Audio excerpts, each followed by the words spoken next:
Hello, YouTube. Welcome to the Trusty 8 podcast. This is episode number 6, and we are live with Grumpy Old Dude. How you doing tonight, man? This is our first. Tired. Yeah, it's a little later for you. As we were just talking about, you were a regular on the Six Pack program with the Atheist Pastor. Yeah. Where I first kind of got to know you. And you run a YouTube channel as well. So why don't you go ahead and tell people about your background as we go into this here?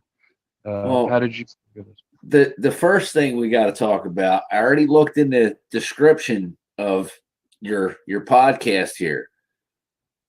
I'm not a Buddhist. You're not a Buddhist? No. Oh, okay. I heard you say that on stream. So no, that's the other guy. That's Jay. My buddy Jay is a Buddhist. Oh shoot, I messed up. Okay, sorry about that. You got the G.O.D. confused with the Jesus. Oh, makes some sense now. Okay, but that's all right. Fix it later. You can fix it later. It's no big deal. I've been called worse. Okay, so well then let's how do you identify now? I'm an atheist. Okay. And give everybody a little bit of background. The quick version here. I was raised Catholic. My father was half Irish, half Italian. Everybody in my family was Catholic pretty much. And in my teen years, I decided that I did not want to follow Catholicism, and I bounced around, different denominations here and there, and decided that I was going to be a preacher. And I went to Amherst Theological Seminary up in Massachusetts. And after actually learning the Bible and studying scripture and theology, I found there was no evidence of a God or God, no evidence for the resurrection, and no evidence for many other things that are in theological studies, and became an atheist. Okay. Unfortunately, when I was 19 years old, I got into an altercation with a gentleman in New Jersey, and I took this man's life in an act of self-defense. My jury did not agree with that at the time, and I was sentenced to 30 years for involuntary homicide. I spent 12 and a half years in prison before I finally got released on appeals that I took all the way to the federal level and got my case overturned and actually changed some laws in New Jersey. But while I was in prison, I became a white supremacist. I became a neo-Nazi skinhead and actually founded my own prison gang. I was one of the founders. I'm an original, or what we call a first tree member of state prison skinheads. And I also started to follow a religion called creativity, which is a white racialist religion. It's an anomaly because creativity is an atheistic religion. They do not believe in any God or gods. They don't believe in heaven or hell. They believe that their race, the white race, is their religion. It is one of the most harmful, disgusting, and dangerous religions in the world right now. I know a lot of people want to focus on Islam and things that, fundamentalist jihadis do. I'm telling you now, people need to start focusing on, some of these more dangerous, not so outspoken religions, because they're building up to a time where they are going to do something extremely horrendous. I definitely agree with you there. I mean, even on the lower end of the spectrum, I mean, with racial bigotry. There's so much violence that goes on, but there are groups that really believe in not just things like segregation, but things like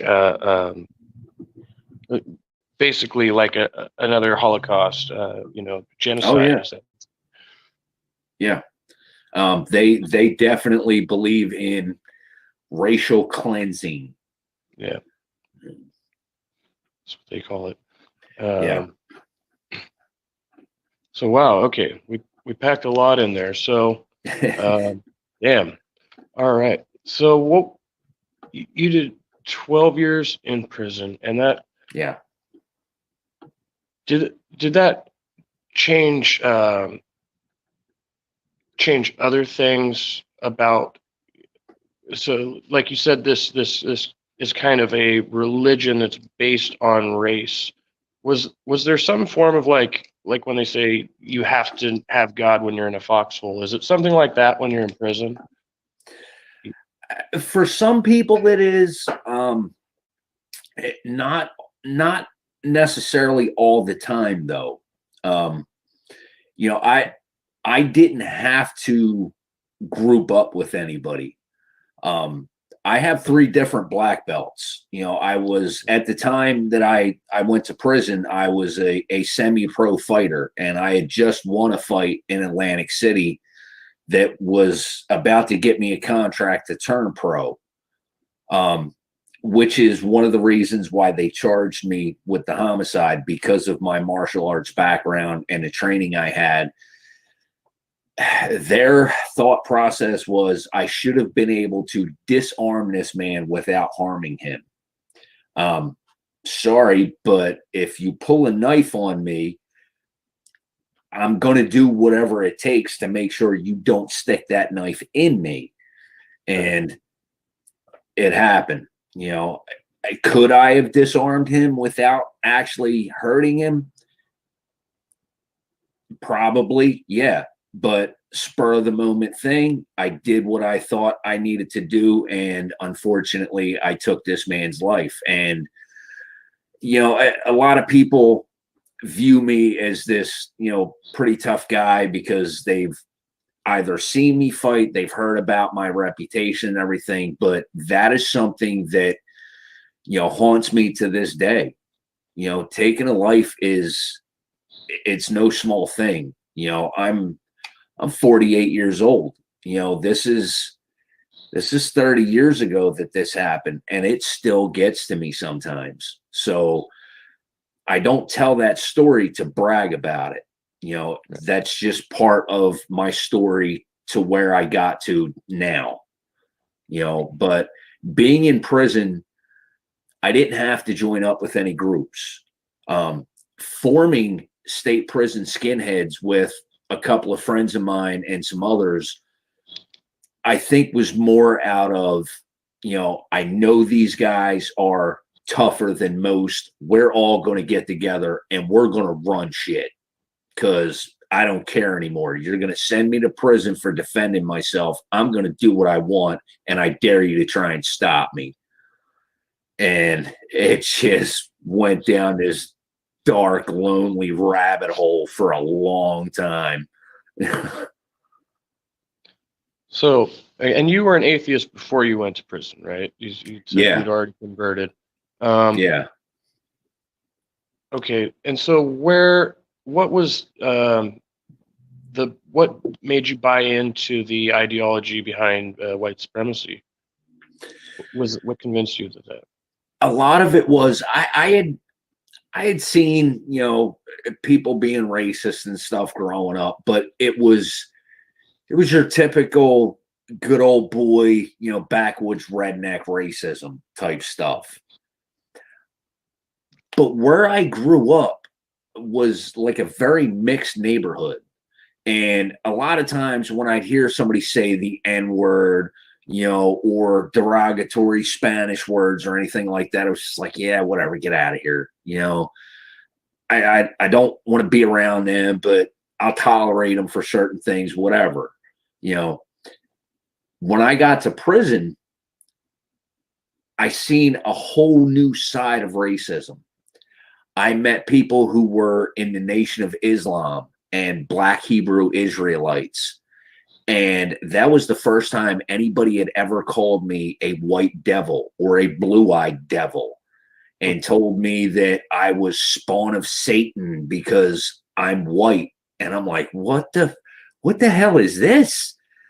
And then I started learning about it. And I'm like, really? Like, that's what they believe, but Black people aren't racist. How is that not racist?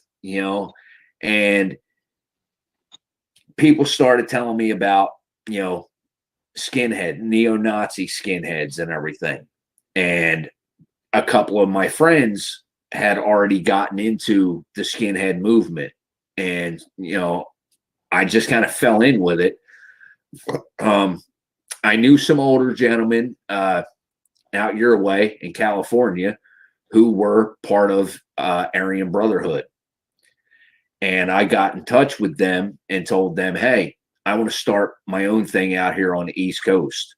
And they were like, as long as you don't use our name or any derivative thereof, cool. We'll back you up. So me and some friends started State Prison Skinheads. A couple of years, well, more than a couple, about 4 years into my prison sentence, I started being approached by a couple of guys that were in this creativity religion. And the reason they came to me was because I had declared I was an atheist and I did not believe in God. I didn't believe in Odin or, anything like that. And they were like, hey, we're atheists too, except our religion is centered around our race. And I was like, really? Like, what's that mean? How can you have a religion with no gods? And they drew me in, they suckered me in. And I did that for about 8 years, and then of course, with pretty much any religion, I started seeing the flaws in their concepts and their beliefs. Most of them don't even follow, what their religion is founded upon. And I was like, this is a joke. Like, you're a bunch of kids trying to, act tough or whatever. Like, I'm done. I'm out, And then I started, it wasn't just that. It was, I started reading more about different scientific things, biology, genetics, and looking more into history. And I realized that most of the beliefs that, these white supremacists have are completely false. It's a bunch of propaganda. And I was like, yous lied to me. And they're like, oh, how do we lie? And I'm like, you're talking about there's proof that each ethnicity is actually a different species. And that is utterly false. Oh, no, you're just believing Jewish propaganda. And I'm like, look, I don't want to hear that crap. Like, it's proven, because not every one of these scientists is even Jewish. One of them's a freaking racist and says that there's no evidence for this. And they're like, oh, whatever, you can't believe that. You got to stick with your religion. And I'm like, you don't even stick with your religion. Like, I'm done being lied to. I'm out. I'm done.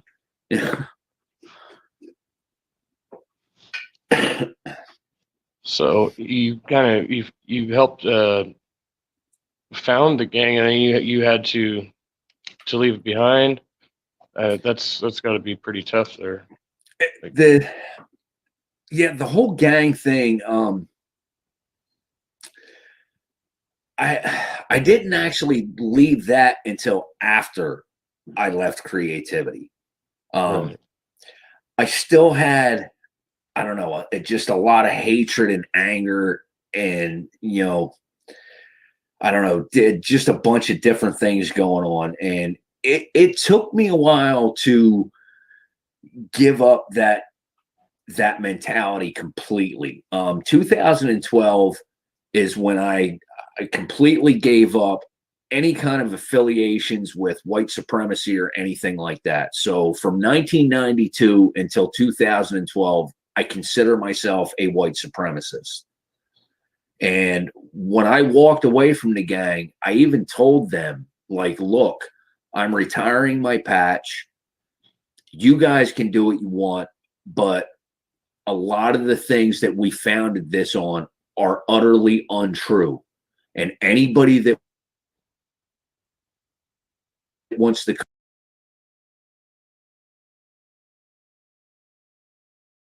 with me and get out of this movement, let me know. And that didn't go over very well. You know, I got quite a few death threats. I had people shoot at my house. You know, just telling me if I ever get out of here and I catch you, I'm going to kill you. And it's like, listen, don't think that I've changed all that much. I let go of my ideas. I still got a mean freaking left. And if I need something more than that, you know damn well I'll pick it up. So if you want to get there, let's go. And I'm still here, so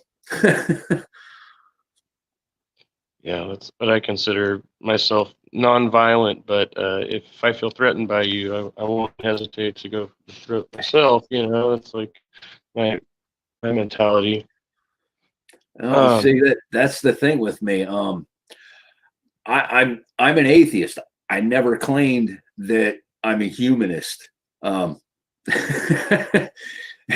if I got to put you down, I'll put you down. It's no skin off my back. Yeah. Yeah, what I prefer is the term naturalist. I just think it, you know, I believe what we know from science, what we observe, right? Like, and so you mentioned that earlier a little bit. So there are certain racists who like to take different statistics or notes of out of context. They want to create this narrative. Do you know about American Renaissance at all? Yeah. A Okay, little yeah, bit. Yeah. I've been focusing on them quite a bit. They claim that, you know, they don't want any problems. They just want their own white ethno state. You know, that's Yeah.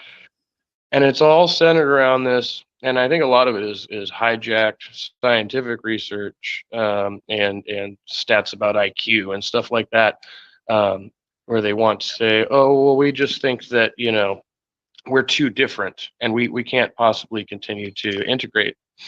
And uh, do you did you believe that type of thing? Is that similar to what you guys were? Yeah. For a while I did. Yeah. And I also believed a lot of the old scientific research from, you know, 1800s, early 1900s, you know, the whole freaking our brains weigh, you know, different amounts and our skulls are different sizes and this, that, and the other thing. And then come to find out that, well, yeah, you know, that was all different because the people they used, some of those people had, you know, different genetic anomalies and, you know, things like that. And I'm like, so you can't go off of that. Yeah. But they still want to believe it. They're like, oh, no, no, no. It proves that Africans are a different species. And like I said, now I know now from reading, you know, different things in biology and genetics and everything that there are no different species of humans. You know, we all just evolved differently, but we're all humans. Yeah. Yeah.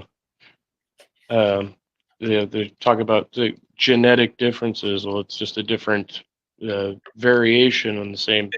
Yeah, whatever. I'm not qualified to talk about that too much, Yeah. but you know, yeah, I could see that right off the bat when Yeah. you hear these guys. Yeah. Okay, And I mean, they present it very well. You know, they have a lot of documentation that looks legit. And yeah, if you're somebody like I was, you're young, you don't know all about this science stuff or anything. And I'm not an academic. I'm a street kid who got lucky. You know, that's all it is.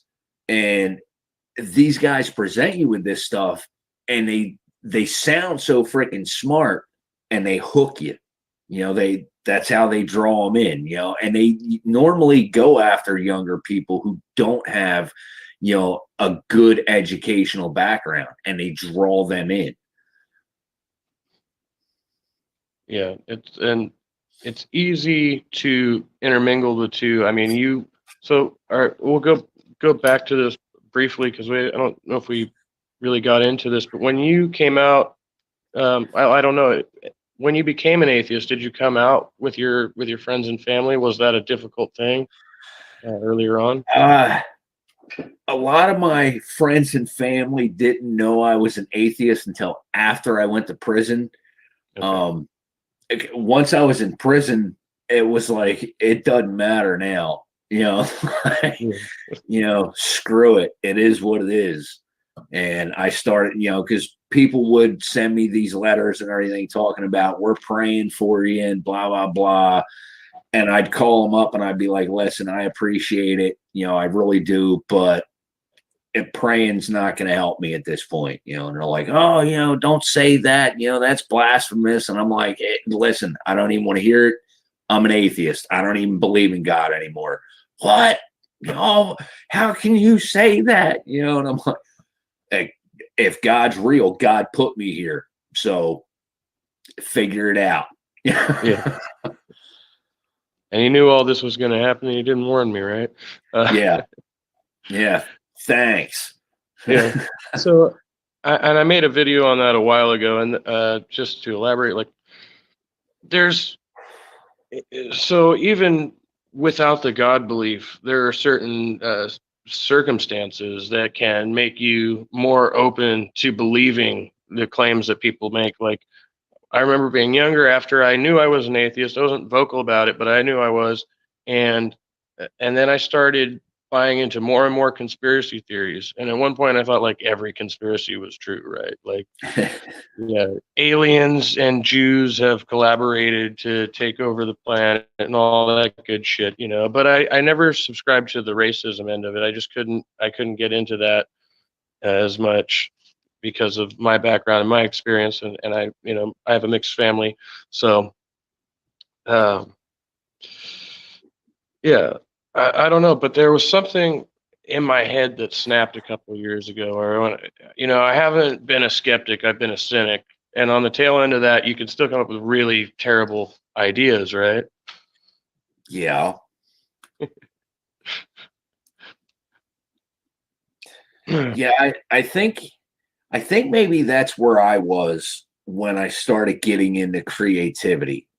I don't know if I really was a skeptic like you said. I think maybe I was just more cynical than skeptical at the time.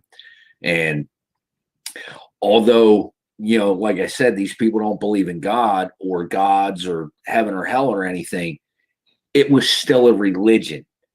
And I should have studied it. I should have looked at it more skeptically before I started getting involved in it. Yeah. And then you make choices based on those beliefs, and you can't, then you just stuck with that. Yeah. I know what that's like. So, so more recently, I guess what you said, you came out 2012. So when did you start deciding you need to be like a vocal about this? Do you want to start? Oh, 2018. Yeah.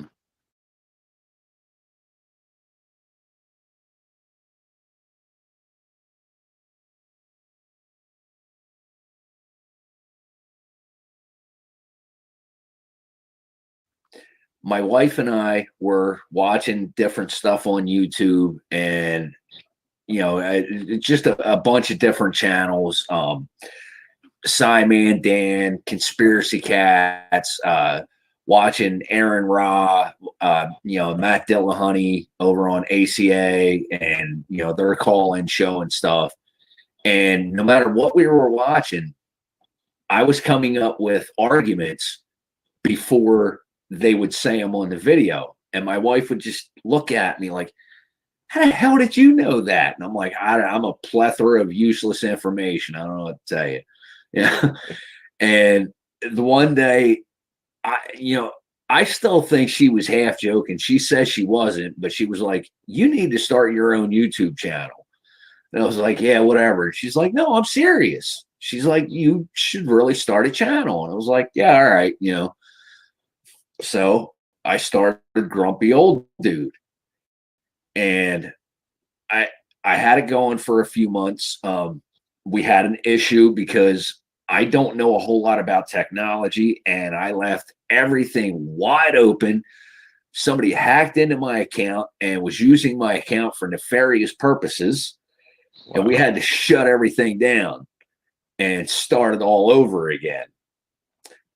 Well, when we started it over this time here, um, I was like, you know what? I need to start reaching out to other people and trying to get my story out there, try and build my brand, you know. And the first actual interview I did was with Chris Mallard on the Daily Atheist Morning Show. Nice. And that was it. We were off to the races. People were like, wait a minute, you're a former white supremacist who now speaks out against hate groups and racism. I want to talk to you. And I'm like, okay. Yeah. Yeah, it's something that I've known several white supremacists throughout my life, and I've tried to help to change them unsuccessfully, unsuccessfully. But it's something that I'm interested in. I want to learn how, and I want to talk to people who have come out of that. So, Yeah, um, it's not easy. For the most part, I've recently, very recently, just a couple of months ago, I helped a young woman get out of my former religion, creativity. But she came to me looking for help. I didn't have to talk her into it. She wanted out, and I called in a couple of favors, and you know, I got her as much help as I could, and I got her out. Um, and I put myself out there. I mean, this is a group that they will kill you. You know, if they find you, they'll kill you. Um, I've had I don't know how many death threats come to the house. You know, like I said, they shot at my house once before. You know, this is a real thing. As far as getting people out, like talking to them and getting them out, the best thing I can tell you is keep having dialogue and ask them, why do you believe that? You know, what makes you believe that? And if you can debunk it, you know, do your best to debunk it. They may not want to hear it. They may not want to listen to that, but it's the same thing, you know, like having a debate with, you know, a Christian. You might present them with all the evidence in the world for, you know, how Christianity is wrong. They may not believe it, you know. and as far as this group goes, it's called Creativity. How many people do you think are affiliated with them? Would you Uh, estimate? that's a tough question because they have groups all over the world. This is not just an American thing. They're, as far as I know right now, the head of this religion is currently a gentleman in the UK. It's now there's been a split. There are two different groups. There's one group calling themselves the Creativity Alliance that's here in the States, headquartered here in the States. There's another group called the Creativity Movement, and they're headquartered in the UK. So there's two different leaders clashing back and forth, but they do all still work together.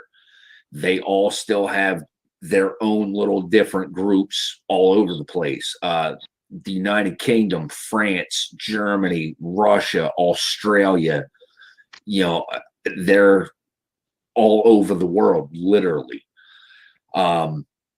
Putting a number on it, I don't know. I've kind of been out of the loop for quite some time now, but I would have to say, just here in the United States, I would say there's at least 100,000, if not more. And that's just here in the US. That doesn't include all the other countries, and even some South Americans, Argentina, Brazil, Peru. They have people all over the world, literally. Yeah, those are pretty frightening numbers.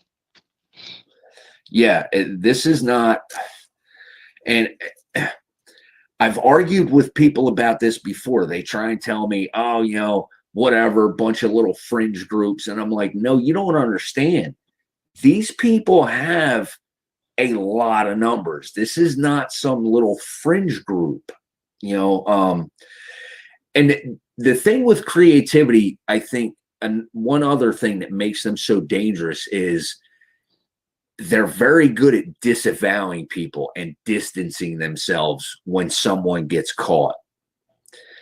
There was a gentleman, I believe it was in South Carolina. The FBI had linked him to creativity, and he was manufacturing ricin. And of course, when that went wrong and he got caught, the church was like, oh no, he's not a member of our church. We know who he is, and he says he practices our religion, but we don't approve of that, and he's not one of our members. And there's really no proof. You can't prove that this guy was an actual member of this church. Yeah, nobody's gonna talk. And yeah, you got nothing. Man, that's crazy. Yeah, and I mean they've had people that were making bombs, and like I said, this guy was manufacturing ricin. Like, they're serious. This is not some fringe group. These people are serious. They are terrorists. I called them out. I went back and forth for a while with a couple of guys on Twitter trying to get them to debate me on a live stream. And I kind of screwed up because I let them know that I did know what their religion was about, and I kind of let them know a couple of things that I could easily debunk. So, of course, they're not going to debate me now because now they know I can disprove them, and if they do it on a live stream, well, I'm going to crush their religion, and who knows how many followers they're going to lose. So I'm just going to keep making videos about them and hope that somebody sees it and gets in touch with me like, hey, I need to talk to you about getting out of here. Yeah, it's like the best you can do. It's like it's the same, like you said, with Christians or any religious people that if you watch the Atheist Experience long enough, I don't know, maybe something will click. Personally, I myself have had to stop watching as much as I used to of that type of program, just because it's not healthy for me. but I understand where it's coming from. Yeah. I'm not that type of debater, but I have been like studying, my logical fallacies and studying the Bible, just so that when I get into these conversations with people, I'm a little more well informed. Yeah. And listen, I mean, sometimes, we can all be guilty of getting stuck in an echo chamber. Sometimes it's good to go watch the other side and listen to what they have to say. Right. Absolutely. So on that note, so you're not doing debates? Have you done those in the past? No, not any on live streams or anything like that. I've debated a couple of people over the years, just in my own personal life and stuff like that. Right. I will be debating sometime next month. I'm still not sure when. I didn't get a date yet, but I will be debating somebody on the death penalty. Nice. Yeah, because I'm definitely against the death penalty. Right. Spending time in prison. I think if you really want somebody to suffer, just put them in prison for the rest of their natural life. Don't ever let them out, because once you kill them, their suffering's over. But you let them spend 30, 40, 50, 60 years in prison, they're going to suffer a long freaking time. Yeah. Well, I don't know. There's some debate to how much some people might flourish in prison, just depending on what their uh, pathology is, or psychology, right? So Yeah, well, that's the people that you put on the special units where they don't get to go around other people. right, right. Yeah, I've been thinking about. I started a Discord server a little while ago, and I was trying to get some people maybe in there to do some debates on there. Maybe even like just mock debates where we could just do a practice run or whatever. Yeah. So that could be cool. If you want, I could send you an invite to that. I don't know if you do those. Yeah, I don't know. I tried doing Discord, and it got under my nerves. There's too many different things to keep track of. Oh, yeah, you can only follow so much. Just like YouTube, that's why I've gotten lost. I have no idea how many channels I'm following. Now I've got this channel, so I'm running the two, and trying to keep up on subscriptions and everything. It's crazy. Um, Yeah, I need to start putting some work in this year on my channel. I don't know, the past few weeks I got in a real bad depressive state. Haven't really been doing a whole lot of videos or work on my channel or anything, but yeah, I don't know. I think this year we're gonna get back to what this channel was supposed to be, and I'm gonna start focusing on these hate groups and taking them on, and I get heat from both sides. I get a lot of heat, of course, from the far right because I'm speaking out against them, and being a former, they want to call me a race traitor and a sellout, and I'm just a two-faced scumbag and whatever.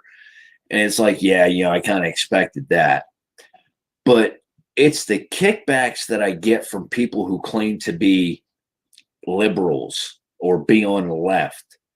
And they want to tell me that some of the things I say are still racist, because how dare I speak out against anything that someone from BLM does? Well, if they're doing something harmful, I'm going to say it. I'm going to speak out against it. And if you don't like it, you're the problem. And they don't want to hear that. And how dare I speak out against Antifa for committing acts of violence because, well, they're anti-fascist. So those are good guys. Well, I'm sorry, but when somebody from Antifa tells a 16-year-old black girl that she can't have a conversation with a black police officer simply because he's wearing a badge, that's an issue.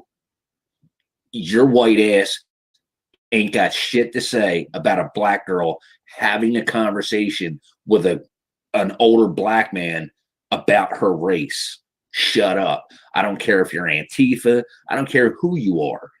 If you're white, you don't get to tell two black people they can't have a conversation. Shut up. yeah, there is definitely some insanity on the left. I mean, and Yeah. there's going to be fringes in any large movement like that, right? Where you have these Yeah. pretty isolated incidents. You have these other things where they had like white people bowing down to kiss a black man's feet or something like that. But Yeah. these are pretty rare incidents. But we do have to address them. I mean, we can't just Yeah. let it go. If you let that go, how far is it going to go? How many more are going to try and do shit like that? If you don't want to turn into the far right, stop it before it starts. Right. And as far as, me personally, I would say, it's okay to punch a Nazi in the face, but only if he's trying to put you on a freight car, Listen, be careful which ones you punch in the face, though, because not all of them are going to go down that easy. Right, right. Oh, shit. I had some guys in prison who were trying to put sharp objects inside of me because I was a Nazi, and that didn't end very well for them. Oh, yeah. And I don't generally promote violence, but yeah, sometimes you have to deal with things like that. I've done a week in jail, but I've never done like time like that. But I have in my past. I've hung out with people who have been in prison, so I know how that can go sometimes. Even on the outside, I mean, some of these guys who are fresh out are ready to go off and go back. They don't care. Yeah, it took me a while to readjust to society when I got out. The prisons that I was in New Jersey, I started off in Trenton State Prison. And then I went to Rahway, or as it's known now, East Jersey State Prison. And these are old penitentiaries that are surrounded by 30-foot walls. So it's where the big boys play. And I did 12 years, 7 months, and 19 days. And out of that 12 and a half years, I spent at least 6 of it, in lockup. I did not play well with others, so when I got out, it took me a while to be able to go to the store and, not look behind me and freak out on people like, why are you so close to me? Are you looking at me? Why are you looking at me? People are like, what the fuck is wrong with this guy? Yeah. Yeah. And you can see, I mean, why it would change a person. I mean, they do put you in a situation where you are constantly, it's a war type situation. You're constantly in defense of your life, right? Yeah. And partly what made it worse for me was when I overturned my conviction. I did have other charges. I had a robbery charge because when I killed this kid, I ran. I knew I was going to be in trouble. I ran. I tried to steal somebody's car in an attempt to get away from the cops. Oh, wow. Unfortunately, the car that I tried to steal was a police officer's car. So when he got out and I got in, he stuck a gun in my head and told me, if you move, I'm going to kill you. And that's when they caught me. So I had a robbery charge on top of the homicide charge. Now, I fought the homicide charge. I did not ever once try and appeal the robbery charge because I did it. And I knew I did it. And I knew I was wrong. So when they overturned my homicide conviction, I only had a few more months to max out on the robbery charge. And I was like, well, I don't even want parole. I'll just max out. Well, I didn't think about it at the time. When you max out your sentence, which means you have no more time to do, you have no parole when you get out, you have no fines left, nothing. You're just done. They just opened the door, gave me the $28.98 that I had in my account and said, here's your money. Good luck. So I didn't get any release programs. I wasn't eligible for a halfway house to try and integrate back into society or nothing. I went from being in prison to being in society. And it was a mental mind fuck. Money had changed, clothes had changed, cars had changed. The neighborhood that I was living in when I went to prison was completely different. There were new buildings, And like everything was just different. And it took me a while to get used to being out. And I think that's part of the reason why it took me so long to let go of the white supremacy stuff, because I was so focused on just getting back to being a normal human being. I wasn't thinking about racial issues. I was just thinking, okay, what do I need to do to fit in this world now? And it took me a while, you know.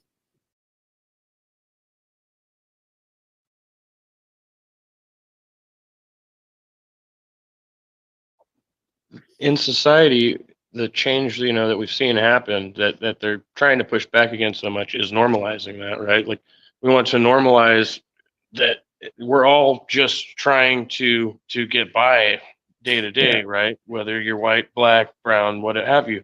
It's um that's the only thing we can the main thing we can all focus on, that human element, which, Yeah. we said earlier, I don't care for the term humanist, but if there's one side of that element of that makes it, it's that is we're all in the same struggle. Yeah. Yeah. And that's one thing that, I push when I do try and talk to people that are, still in any extremist movement, whether they be white, black, Asian, Arabic, whatever, and I tell them, like, listen, especially, black guys coming out of prison. And I'm like, look, man, I didn't have it no easier. And don't think that just because I'm white, that my white privilege made it easier for me when I got out of prison. It didn't. You know, um, it's been 30 years since I got arrested for this. This was 1991 when I got arrested. I still can't get a job at Walmart or Dollar General or anything like that because of this conviction from 1991. And sometimes that helps because these younger guys will hear that and they're like, "What? Are you serious for real?" And I'm like, "Yeah." I was a machinist for a lot of years. I worked in factories and everything. My back and my neck are all tore up, and I can't do that kind of work anymore. So I tried applying at Dollar General and Walmart and little gas stations and whatnot around here. None of them will hire me because I have that conviction, and I'm like, so don't think that I'm any better off than you are. Like, I get it. I know that struggle. I'm still living it, and I'm almost 50 years old. And they're like, damn, all right, well, maybe I should listen to this old head. And I'm like, yeah, you should. Yeah. You're getting by though. That's what Yeah. counts. Well, luckily my wife went to college and she's, got a decent career, because right now I'm not making any money. So Yeah. Yeah, I scrape by myself. Like, I try to, I'm not gonna ask people on YouTube for money and shit like that, because if I'm not in a position to do it, why would, you know what I mean? Like, why would I ask my followers? But at the same time, yeah, anything you can get helps. yeah.